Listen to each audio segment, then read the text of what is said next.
السلام علیکم عزیز طلبہ، آج ہم قرآن مجید کے واقعات میں سے واقعہ پڑھیں گے۔ ایک ظالم بادشاہ اور مومن لڑکے کا قصہ سورۃ البروج ہے۔ سورۃ البروج میں اللہ جل شانہ نے اصحاب الاخدود یعنی خندق والوں کا ذکر فرمایا ہے۔ بہت عرصہ پہلے کی بات ہے کہ ایک ظالم بادشاہ تھا جس نے اللہ جل شانہ پر ایمان لانے والے لوگوں کو آگ کی خندقوں میں جلایا۔ اس واقعہ کو بیان کر کے ایمان والوں کو کافروں کے ظلم و ستم پر صبر کرنے اور توحید پر قائم رہنے کی تلقین کی گئی ہے۔ یہ واقعہ حدیث کی مشہور کتاب صحیح مسلم کی ایک حدیث مبارکہ میں تفصیل سے بیان کیا گیا ہے۔ بوڑھی جادوگر کی بادشاہ سے درخواست۔ پہلے زمانے میں ایک بادشاہ تھا جس کے پاس ایک جادوگر تھا۔ جب جادوگر بوڑھا ہو گیا تو اس نے بادشاہ سے درخواست کی کہ مجھے ایک لڑکا دے دیجیے جو مجھ سے جادو سیکھ لے۔ بادشاہ نے ایک لڑکا مقرر کر دیا جو اس سے جادو سیکھنے لگا۔ اس لڑکے کے اور جادوگر کے گھر کے راستے میں ایک عبادت گزار عیسائی راہب رہتا تھا۔ لڑکے نے جب اس کی باتیں سنی تو اس سے متاثر ہو گیا اور اس کے پاس جا کر اللہ جل شانہ کی دین کا علم سیکھنے لگا۔ لڑکا اس سوچ میں تھا کہ جادوگر اور عیسائی راہب میں سے کون سا سچا ہے اور اسے کس کی باتیں ماننی چاہیے۔ مومن لڑکے کے کمالات۔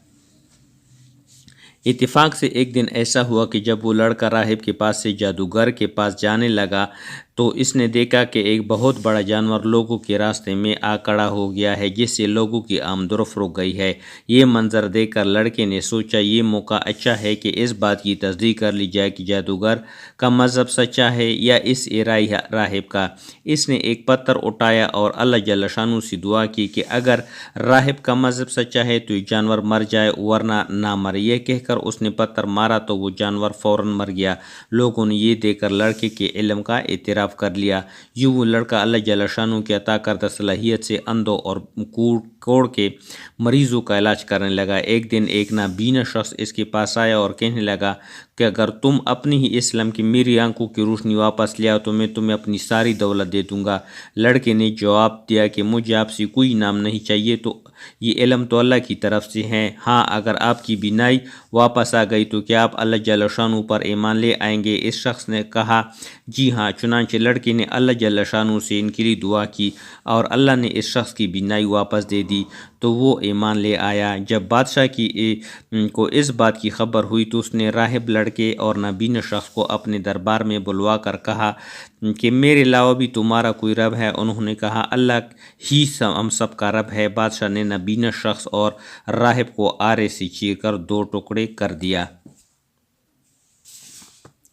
مومن لڑکی قتل کرنے کی بادشاہ کی کوششیں۔ لڑکے کو قتل کرنے کے لیے بادشاہ نے اپنی فوج کے ایک دستے کو حکم دیا کہ اسے پہاڑ کی چوٹی پر لے جاؤ، پھر لڑکے سے اللہ کا دین چھوڑنے کو کہنا۔ اگر وہ چھوڑ دے تو ٹھیک ہے ورنہ دھکا دینا تاکہ وہ نیچے گر کر مر جائے۔ فوجی اس لڑکے کو پہاڑ کی چوٹی پر لے گئے۔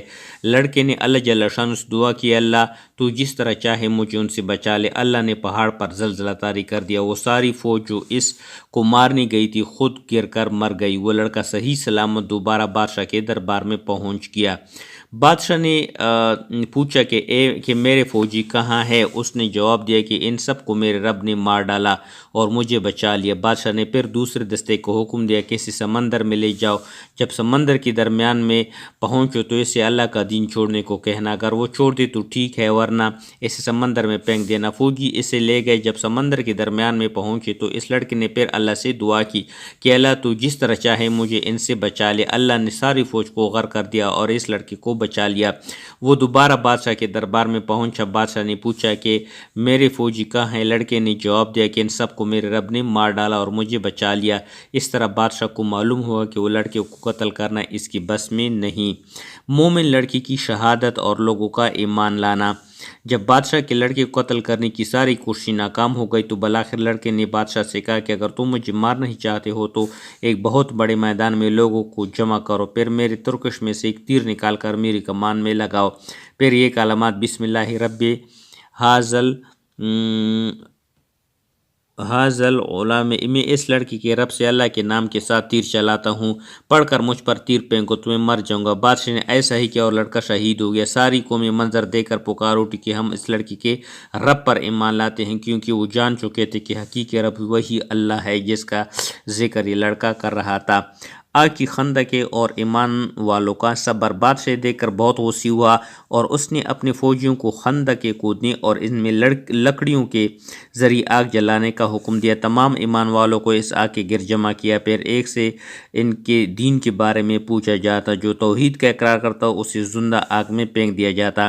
اس طرح سارے مومن مرد اور عورتوں کو آگ میں زندہ جلاتے گیا۔ اللہ جل شانہ نے مومنوں کو ایسی ہمت عطا فرمائی کہ کوئی بھی ایمان چھوڑنے پر راضی نہ ہوا، اور ان میں سے ہر ایک نے آگ میں گر کر جانا قبول کیا۔ صرف ایک عورت جس کی گود میں ایک چھوٹا سا بچہ تھا، اس عورت کو آگ میں گرنے سے ذرا جھجک ہوئی تو اس کا بچہ بولا کہ امی جان صبر کیجیے، بے شک آپ حق پر ہیں، لہٰذا ان دونوں کو بھی آگ میں ڈال دے گیا۔ ظالم بادشاہ نے ایمان لانے والوں کو اس لیے انتقام کا نشانہ بنایا کہ وہ اللہ پر ایمان لائے تھے۔ اللہ کا کرنا ایسا ہوا کہ خندق کے کنارے پر بیٹھے ہوئے کافر بھی آگ کی لپیٹ میں آ کر جل گئے۔ اللہ جل شانہ قیامت کے دن بھی ان ظالموں کو جہنم کی آگ کا سخت عذاب دیں گے، جبکہ ایمان لانے والوں کو اللہ ان کے صبر و استقامت پر جنت کی عظیم نعمتیں عطا فرمائیں گے۔ حاضر ہوتے ہیں ایک نئے واقعہ کے ساتھ۔